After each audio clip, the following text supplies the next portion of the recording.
데살로니가 전서 4장 13절에서 18절 부활 소망으로 지금 위로하라 라는 제목으로 하나님 말씀 전하겠습니다.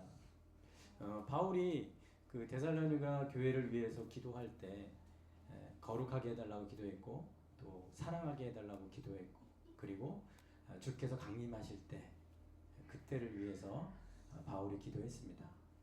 그래서 어떻게 보면 이 종말에 대한 가르침 이거는 데살로니가 교회에게 굉장히 필요했던 메시지였습니다. 오늘 13절에 보니까 바울이 형제들아 이렇게 부르면서 자는 자들에 관해서 그러니까 죽은 자들에 관해서 너희가 알아야 된다. 알지 못함을 우리가 원하지 않는다. 이렇게 얘기합니다. 알지 못하면 안 된다라는 거예요. 뭐 해야 된다라는 거예요? 알아야 된다라는 겁니다. 모르면 안 된다라는 거예요. 그래서 우리가 예수 믿고 신앙생활하면서 반드시 알아야 될 것이 있어요. 그러니까 내가 교회 다니는데 꼭 알아야 될 것 이것만큼은 알아야 된다. 성경은 우리에게 알아야 된다라고 말씀합니다. 지난 주일날 이제 뭐 우리 채율이 자매님이 이제 뭐 코트를 놓고 가가지고 그래서 이제 그거를 우리 아내가 좀 집에 가져다 주겠다 이렇게 얘기를 하다가 이제 갑자기 이제 번개 신방이 됐습니다. 그래서 저하고 이제 아내하고 우리 양승일 형제님 가정에 이제 가서 좀 이렇게 대화를 나눴어요. 근데 이제 양승일 형제님이 이렇게 얘기를 하더라고요. 성경 공부에 대해서 좀 하고 싶고 좀 알아야 된다라는 이야기를 하면서 제가 이제 우리 교회에 좀 이렇게 뭐 제자 훈련이든 아니면 무슨 성경 공부든 좀 이렇게 시간을 만들어서 좀 알아야 되는 것들을 알게 하는 그런 시간을 가져야 되겠다라는 생각을 했습니다. 근데 이제 우리 또 채율이 자매님은 실천해야 된다. 알기만 하면 뭐하냐?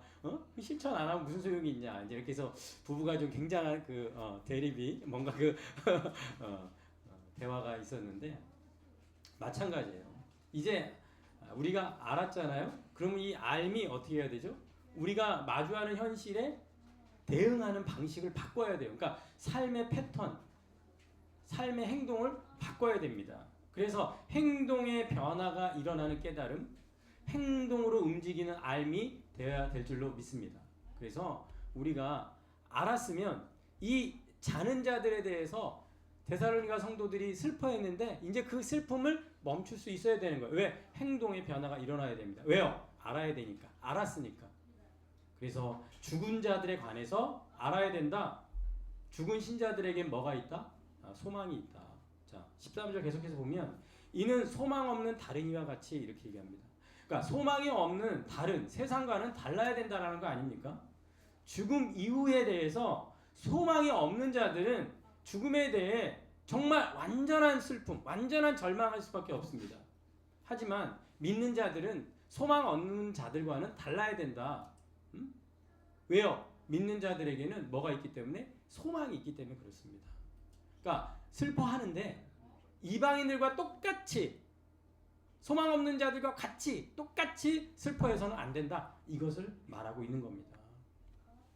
우리는 슬퍼하지 않게 하려 합니다. 이 말이 아예 슬퍼하지 말라로 이해해서는 안 됩니다. 죽음이 주는 절망이 있습니다. 우리 김용재 집사님이 지난 우리 교회 단톡방에 이제 오늘 주일 할 찬양 링크를 이렇게 올려줬어요. 함께 지어져 가느라는 찬양을. 그래서 제가 이제 그 링크를 들어갔는데 그 동영상 밑에 댓글이 달려 있는데 이런 댓글이 제가 들어갔을 때 바로 위에 있더라고요. 신장마비로 아버지가 돌아가셨대요. 그래서 아버지가 너무 보고 싶대. 그래서 그 함께 지어간의 찬양을 들으면서 계속 아버지 생각하면서 이 찬양으로 위로를 받는다. 그런 댓글이 이렇게 달려 있는데, 그 댓글만 이렇게 읽는데도 뭔가 이 마음이 먹먹해지고, 이 죽음으로 인해서 헤어지고, 죽음으로 인해서 아파하고, 이것이 우리의 현실이고, 이 슬픔을 어떻게 이겨낼 수 있을까에 대한 어떤 먹먹함이 저 안에 있었거든요. 이렇게 죽음이라는 것은 슬프고, 이별하게 하고, 모든 것들을 끝나게 만드는 어떤 힘이 있는 게 사실이거든요. 그럼에도 우리 믿는 자는 죽음 앞에서 뭐가 있다? 소망이 있다. 그것을 오늘 성경은 우리에게 말씀하고 있습니다. 자, 성경은 우리에게 믿는 자에게 소망이 있는 이유를 이렇게 말씀합니다. 14절에 우리가 예수께서 죽으셨다가 다시 살아나심을 뭐 한다고요? 믿을진대. 그러니까 예수님께서도 십자가에 죽으셨고 사흘 만에 다시 살아나셨다라는 것을 우리가 믿었다라는 거죠. 그렇게 우리는 믿음으로 신앙을 고백했다. 사도 바울이 전한 메시지, 그리고 우리가 그것을 믿은 메시지, 그 선포된 복음과 그 선포된 예수께서 죽은 자 가운데서 다시 살아나셨다라는 그것을 우리가 믿었기 때문에 이 십자가 부활의 복음 안에는 뭐가 있다? 소망이 있다. 그래서 우리가 믿는 순간 우리에게는 소망이 있는 줄로 믿습니다. 왜요? 예수께서 부활하셨기 때문에 그렇습니다. 그리고 이 예수 그리스도의 부활은 우리에게 믿는 자의 어떤 효력을 만들어내는데요. 자, 베드로는 이렇게 설명을 해줬습니다. 자, 베드로전서 1장 이렇게 보면 21절에 너희는 그를 죽은 자 가운데서 살리시고 영광을 주신 하나님이라고 얘기를 합니다. 그러니까 하나님께서 예수님을 죽은 자 가운데서 살리셨단 말이죠. 그러니까 예수님은 혼자서 스스로 기독교를 만들어내신 분이 아닙니다. 여러분 꼭 기억하셔야 돼요. 예수님은 진짜 죽으셨고요. 그 예수님을 다시 살리시고 영광을 주신 분이 누구다? 하나님이다. 그리고 하나님께서 자기 아들 독생자 예수 그리스도를 인간에게 보내주셔서 그렇게 십자가에 죽고 그 예수를 믿게 만든 것이 바로 또 하나님이에요. 그러므로 우리 하나님은 예수 그리스도를 부활시킨 하나님, 나를 예수를 믿어서 하나님을 믿게 하신 하나님. 그러니까 죽은 자를 살리신 소망이 하나님께 있고 내가 예수 믿게 된 것도 하나님께 있고, 그래서 한번 따라 합시다. 너희 믿음과 소망이 하나님께 있다. 하나님께 있게 하셨느니라 이렇게 말씀을 하는 겁니다. 우리는 이것을 꼭 기억을 해야 됩니다. 우리가 믿는 아버지 하나님은 이렇게 죽은 자를 살리시고 또 우리에게 소망이 되어주신 분이 하나님이다. 그러면서 22절에 계속해서 너희가 거듭난 것은, 그러니까 우리가 다시 태어나서 지금도 살아있고 항상 있는 하나님의 말씀으로 우리를 거듭나게 해서 소망을 갖게 하신 분이 하나님이심을 우리가 꼭 믿어야 될 줄로 믿습니다. 그래서요, 우리 예수 믿는 자에게는 생명력이 있어요. 왜요? 살아있고 항상 있는 그 하나님의 말씀이 우리 안에 계속해서 우리를 살려내고 회복시키는 줄로 믿습니다. 혹시나 오늘 이 예배에 오면서 어떤 절망을 만났다거나 어떤 낙심을 하게 하는 현실이 있었다면 오늘 하나님께서 여전히 살아서 항상 있는 말씀으로 우리를 일으켜 세우시기를 주님의 이름으로 축원합니다. 하나님의 말씀은 항상 살아 있습니다. 그게 우리가 믿는 부활 생명의 능력이라는 거죠. 자, 이렇게 예수님의 부활은 믿는 자의 부활이고 믿는 자의 부활은 결국 죽은 자도 부활시키는 그런 부활이기 때문에 예수 안에 자는 자들도 뭐 한다고요? 부활을 보증하는 거죠. 자, 14절에 그래서 이렇게 얘기합니다. 이와 같이 예수 안에서 자는 자들도 하나님이 그와 함께 어떻게 한다고요? 데리고 오시리라. 이렇게 얘기합니다. 데리고 오시리라. 그러니까 죽은 자들도 부활할 거다. 왜요? 예수님의 부활은 죽은 자나 산 자나 모두에게 믿는 자에게 주시는 생명이라는 사실을 우리에게 말씀합니다. 예수님의 부활은 그래서 성경이 첫 열매라고 얘기합니다. 우리가 농사 지을 때 첫 열매가 맺어지면 그 이후에도 열매가 계속 맺어지겠구나. 마찬가지예요. 예수님이 부활했으면 그분을 믿는 우리도 다 부활할 거다. 첫 열매 되어주신 부활의 확증을 우리에게 보여줬음을 여러분 꼭 믿으시기 바랍니다. 자, 이렇게 우리가 이제 부활을 이렇게 들었을 때 여러분 부활이 믿어지세요? 네. 그거예요. 결국은 내 부활이 진짜 믿어지냐는 거예요. 그러니까 아무리 정말 부활의 생명, 능력, 소망 아무리 다 이렇게 얘기를 했어요. 선포되고 외쳐지고 근데 이 부활이 믿어지냐는 거죠. 그 당시 헬라적 배경에서 부활의 선포 이 말씀에 대한 반응이 어땠냐면 자 고린도전서 15장 12절에는 이렇게 얘기합니다. 그리스도께서 죽은 자 가운데 다시 살아셨다 전파되었어요. 그랬더니 어떻게 합니까? 너희 중에 어떤 사람들은 어찌하여 죽은 자 가운데 부활이 없다 하느냐. 그러니까 죽은 자 가운데서 부활은 없다. 어떻게 부활이 가능하냐. 이 현재 인생 가운데 다시 살아난 사람 봤냐? 부활은 없다. 도저히 받아들일 수 없다. 그리고 35절에 누가 묻기를 죽은 자들이 어떻게 다시 살아나며 어떠한 몸으로 오느냐. 야, 부활하면 도대체 어떤 몸으로 올 건데 설명할 수 있어? 한번 설명해봐. 계속해서 우리에게 이 부활이 믿어지지 않는 현실을 그때나 지금이나 항상 이 부활의 메시지는 기독교에게 숙제인 거예요. 숙제. 솔직히 내가 예수를 믿겠는데 정말 부활은 못 믿겠다. 제가 신앙생활 진짜 오래 하신 안수 집사님인데 저한테 고백하더라고요. 자기가 진짜 다 믿겠는데 부활은 못 믿겠다고 그러면서. 근데 고린도전서 여러분들 15장 읽어보면 알겠지만은 부활이 없으면 기독교 자체가 없는 거거든요. 믿음 자체도 없고 믿을 이유도 없고. 그러니까 부활을 안 믿으면 아무 소용이 없다. 이게 이제 기독교의 핵심 메시지인데. 그리고 사도행전 17장 가보면 자 에피크로스와 스토아 철학자들도 쟁론을 하고 싸우는 거예요. 바울의 메시지에 대해서. 예수와 부활을 전하기 때문에.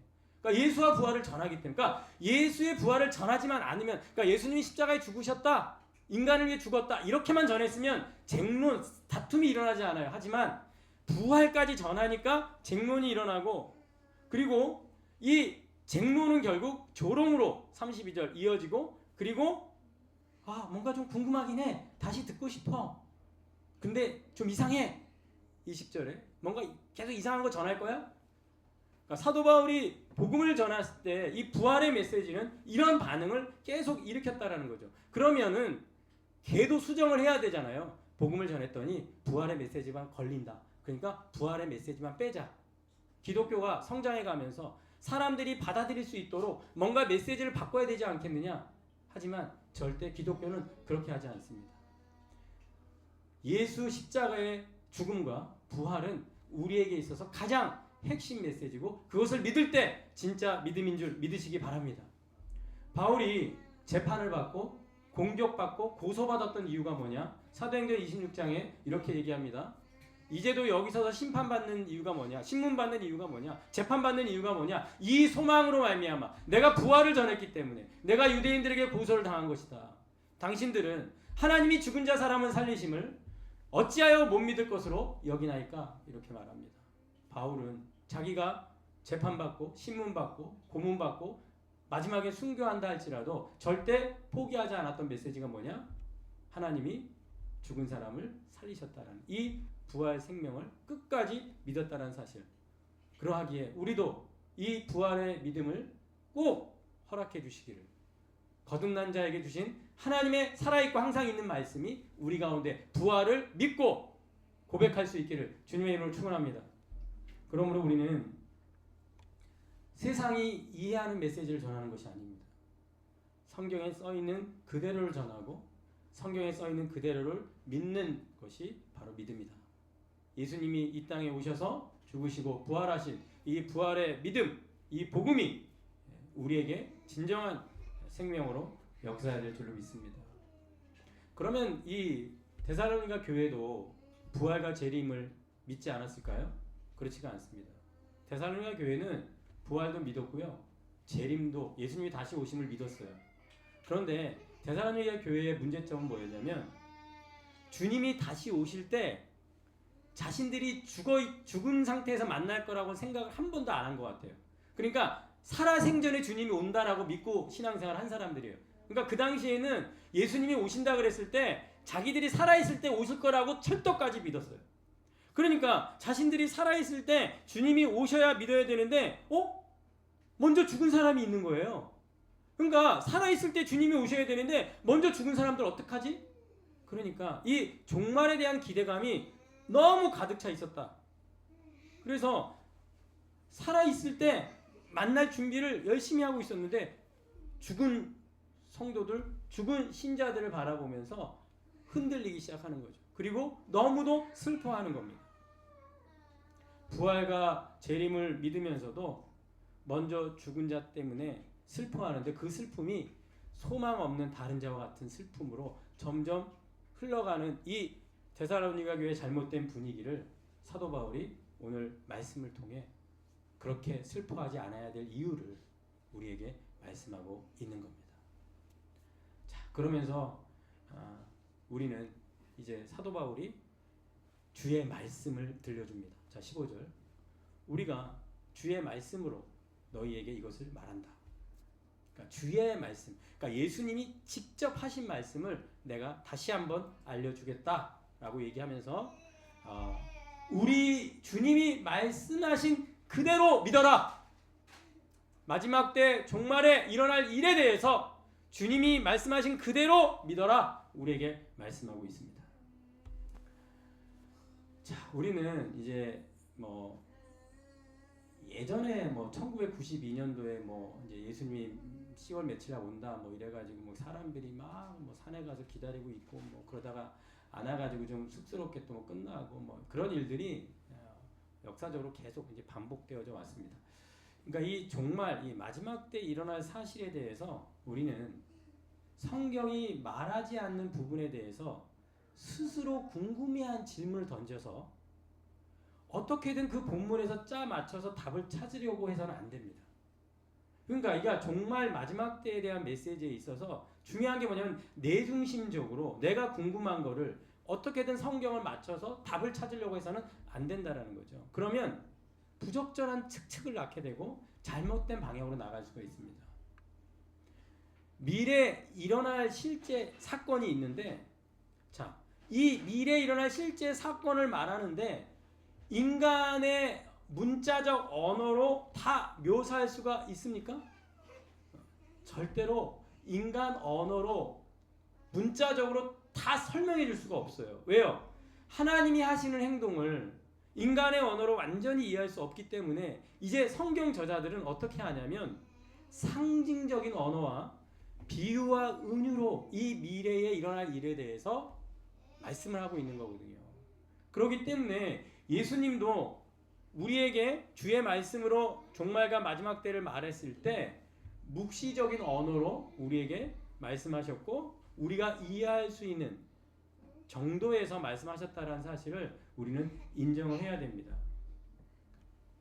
문자적으로 성경에 나와 있는 그대로 미래에 일어날 거라고 그렇게 이해하기보다는 주님이 우리에게 말씀하신 중요한 사건의 핵심들 그리고 그것들을 믿음으로 받아들이는 것이 더 중요하다. 우리 이것을 잊어서는 안 되겠습니다. 자, 오늘 사도 바울은 주님이 하신 말씀을 세 단계로 우리에게 이제 설명을 해주는데, 자, 16절입니다. 주께서 호령과 천사장의 소리와 하나님의 나팔 소리로 친히 하늘로부터 뭐 한다고요? 강림하시리니. 그러니까 재림, 마지막 때, 종말 이때를 이제 설명하고 있는데 우리는 호령, 천사장의 소리, 나팔 소리와 같은 단어 그대로 이제 마지막 때에 막 주님의 어떤 호령, 명령이 막 들리고 막 천사장의 소리가 막 들리고 나팔 소리 막 울리고 그렇게 똑같이 상상할 수도 있어요. 하지만 이렇게 문자적으로 이해하기보다는 여기서 호령, 천사장의 소리, 나팔 소리는 주로 하나님이 나타날 때 나타나는 현상을 구약 성경에 보면 그걸 이제 구약 성경의 어떤 묵시적인 언어라고 그러거든요. 그러니까 하나님이 임재할 때 나타나는 현상들이 뭐예요? 호령, 천사장의 소리, 하나님의 나팔 소리. 이런 하나님의 강림할 때 신이신 하나님께서 예수 그리스도께서 하나님이신 그분이 강림하실 때 이런 현상으로 실제로 뭐한다? 임재하신다. 그리고 성경은요 주님이 내려오신다라는 이미지와 신자들이 들려 올려진다는 이미지를 오늘 쓰고 있잖아요. 그래서 우리 이제 휴거라고 얘기를 하는데 이게 들려 올려진다라는 걸 잡아채다라는 의미거든요. 그러니까 그냥 잡아채서 구원받을 사람들을 미리 끌어올리는 이제 휴거. 그래서 실제로 우리 SF 영화처럼 하늘로 쫙 올라가는 그런 상상들을 하게 만드는 게 이런 이미지 때문에 그런 거거든요. 주님이 구름 타고 막 내려오고 죽은 자들 무덤에서 슉 휴거처럼 하늘로 막 올라가고 살아있는 사람도 쫙 올라가서 하늘에서 이제 만나는 이런 장면들을 우리 성경이 써 있는 대로 문자적으로 다 이해할 수가 있는 거예요.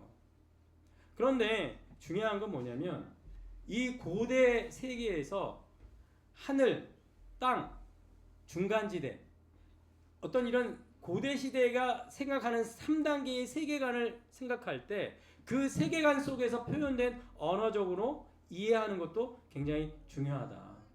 그렇기 때문에 문자 그대로 이해하는 것도 중요하지만 주님이 우리에게 상징적 언어로 주시는 메시지의 핵심 그건 뭐예요? 주님이 강림하신다. 실제로 오신다. 1단계 뭐예요? 누가 오신다? 주님이 오신다. 예수님이 오신다. 이게 1단계예요. 정말 오신다. 그래서 우리는 그분을 기다리고 있는 거예요. 그리고 2단계, 자 16절 그리스도 안에서 죽은 자들이 뭐 한다고요? 죽은 자들이 먼저 일어난대요. 그러니까 2단계는 죽은 그리스도인들이 부활하는 거예요. 먼저 일어나야 되는 거죠. 그러니까 이게 논리적인 필연성 때문인데 자 15절에 아까 뭐라고 얘기했냐면 우리 살아남은 자는 자는 자보다 결코 앞서지 못한다 그랬거든요. 그러니까 살아있는 사람, 그러니까 살아있을 때 주님이 오실 때 살아있는 자가 앞설 수 없어요. 왜요? 죽은 자부터 먼저 일어나야 돼요. 이게 논리적인 순서입니다. 그게 이제 2단계에 일어나야 일이에요. 그래서 공중에서 다 만나야 되니까. 그래서 여러분 두 번째 중요한 건 뭐냐? 죽은 자들이 뭐 한다고? 먼저 부활해서 일어난다. 이게 성경이 말하고 있는 사실입니다. 그리고 마지막 3단계는 모두 함께 주님과 함께 한다는 거죠. 자 17절 다 같이 읽겠습니다. 시작. 그 후에 우리 살아남은 자들도 그들과 함께 구름 속으로 끌어올려 공중에서 주를 영접하게 하시리니 그리하여 우리가 항상 주와 함께 있으리라. 아멘. 결국 3단계에서 제일 중요한 건 이거예요. 우리가 뭐 한다고요? 만난다고요. 만난단 말이에요. 여러분 너무 사랑하신 분을 먼저 보내신 분 계시면 우리 만납니다. 정말 사랑하는 사람을 먼저 보냈다면 그 믿음의 어머니일 수도 있고 아니면 자녀를 먼저 떠나보낼 수도 있고 정말 사랑하는 친구, 가족일 수도 있고 정말 잊을 수 없는 누군가 우리는 뭐한다? 만난다. 그리고 누구와 항상 함께 있는다? 예수 그리스도와 주와 함께 항상 있을 것이다. 우리가 예수 믿는 이유가 뭡니까? 그냥 내 죄 용서받고 천국에서 무른 도원처럼 먹고 잘 사는 거 그것 때문에 우리가 예수 믿습니까? 정말 우리가 예수 믿는 것은 그분과 함께 하고 싶은 거거든요.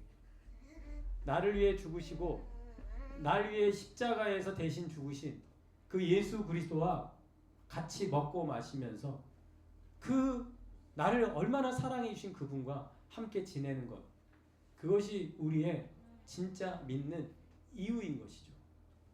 우리 이것을 잊어서는 안 됩니다. 그래서 믿은 죽은 자와 믿은 살은 자 모두가 예수 그리스도와 함께 모이게 될 줄로 믿습니다. 여러분 이것을 꼭 믿으시기 바라고 그것을 꼭 소망하시길 축복합니다. 그래서 오늘 사도 바울이 우리에게 가르치고 있는 건 뭐냐면 미래에 대해서 딱 맞춰라. 알아맞혀라. 타임테이블을 가지고 있어라. 그리고 깨어있는 사람만 특별하게 알려줄게.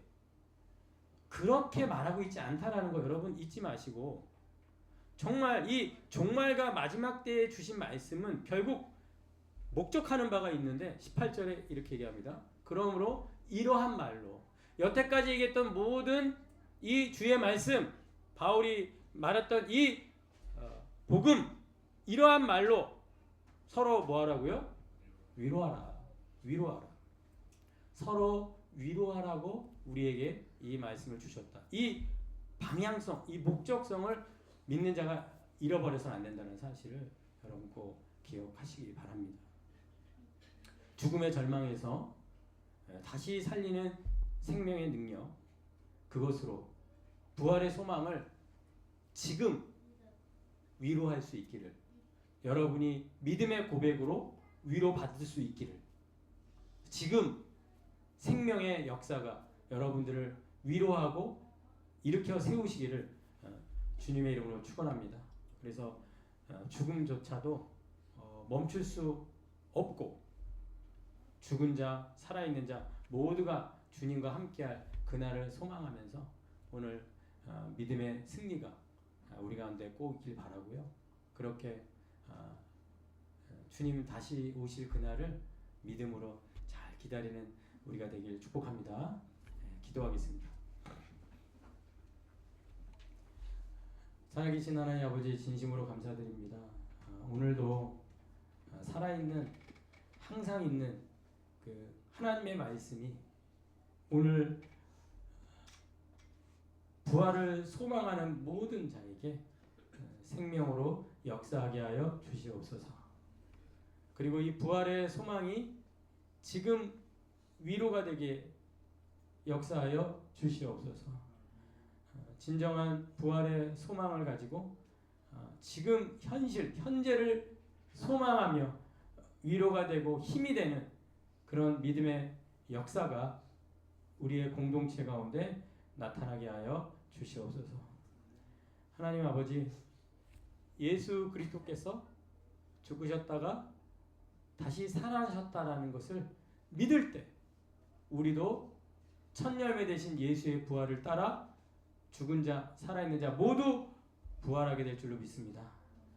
부활을 소망하며 이 땅에 믿음으로 예수님과 함께할 그날을 사모하면서 믿음 생활 잘할 수 있도록 은혜를 베풀어 주시옵소서. 예수님의 이름으로 기도하였사옵나이다. 아멘.